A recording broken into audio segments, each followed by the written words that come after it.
And now it's time for the Wild Side News with your host, Sidney Wildsmith. Welcome to this week's Wild Side News. It's hard to separate the giant sinking sound of our economy from the vacuum of attention to the environment these days, but that is my job. So today, I'm about to reveal the secret of what's happening and the plan to fix it. First, the secret. Endless hearings are ongoing in the nation's capital, resulting in hopeless answers from the chief obfuscatory officers of the nation's leading banks, what few are left, and the auto industry, if there is one. The news is bad, but what's worse is the fact that millions of actual humans are facing minimally the greatest uncertainty of their lives, and then it escalates up to losing everything they've worked for. There's millions of these people right now facing a desperation never imagined. Why are we going through this? Why are so many people suffering? It all starts with a piece of paper, like this. Now watch carefully. Presto changeo, hocus pocus. Well, look now, that paper is worth $1. But wait, now the same piece of paper is worth $10, and now $100. And now the paper is worth $1,000. Wait. Now it's worth $10,000. But hold on. Here's the same paper, and it's worth $100,000. $100,000.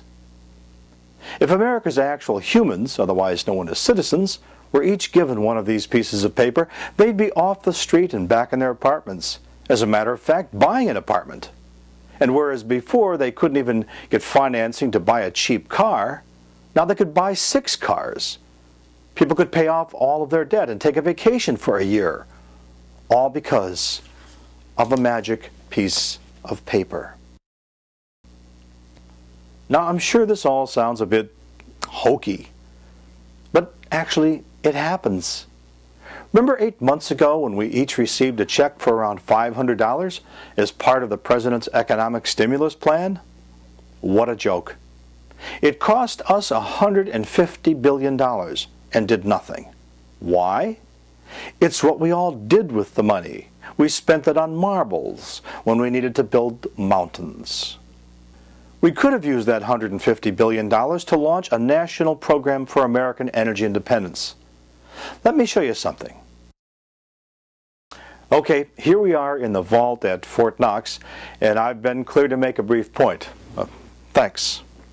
Currently, there is $1 billion allocated for alternative energy research and development and a whopping $20 million, not billion, dollars dedicated to developing geothermal energy.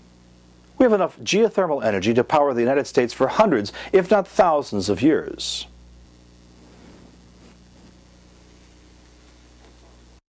Thank you. This is a stack of $100,000 bills. There's 100 in each stack.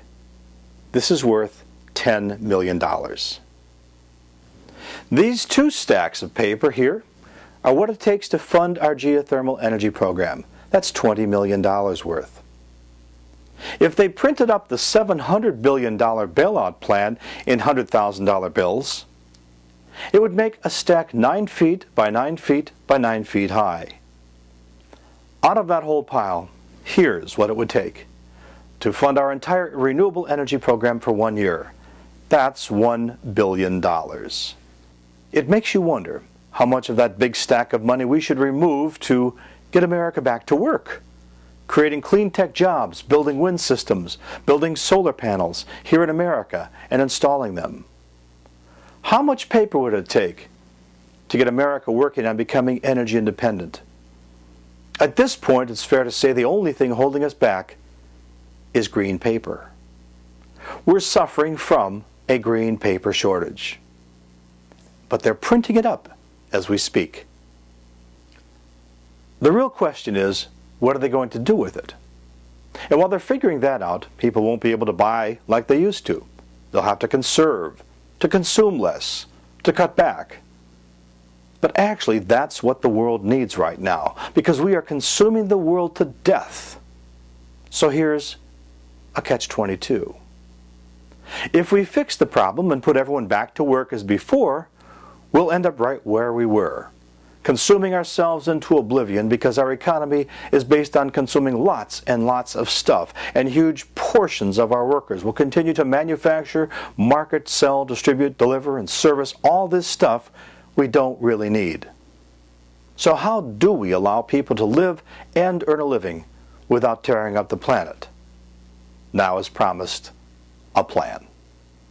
Since we the people, through our representatives, have signed off on a $700 billion stack of paper which the feds are supposed to give back to us as they see fit, if we're going to print paper to build the economy back from the brink, why not do the right thing?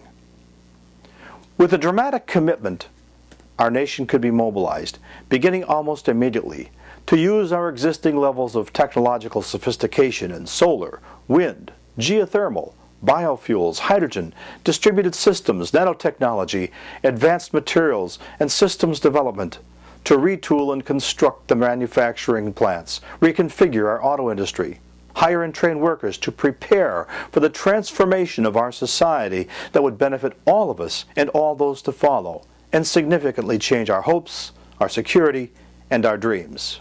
It's just a matter of handing out the green paper. It's already being printed. At this time in our history, let's put the green paper where it will do the most good. We should use the green paper to create a green economy.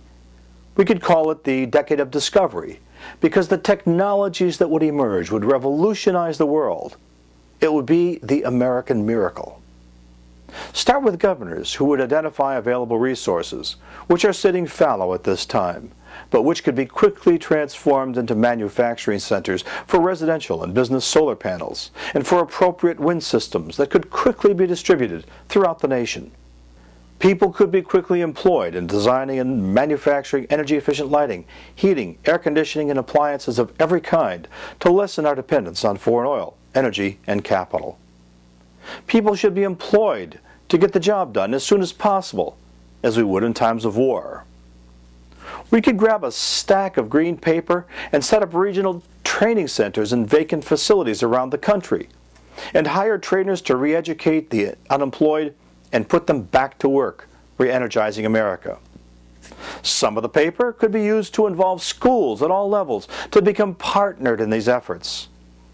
National Internet broadcast systems could be quickly established to provide daily briefings to follow the progress of the decade of discovery's impacts on energy and our economic recovery. Could we do this? Yes, of course we could.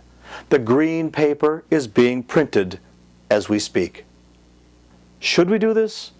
It sure seems to make more sense than throwing $1 trillion at what? We don't even know. Would the American public welcome this? I'd be willing to bet that they would overwhelmingly respond to this call. We are smart. We know this is something we need right now. And after all, it is our money, our little stacks of green paper.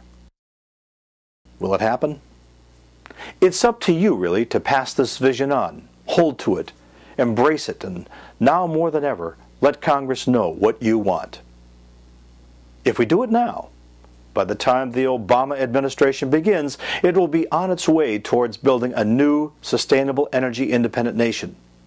It's time to launch the decade of discovery. So to Congress and the banks, I say, give us the money.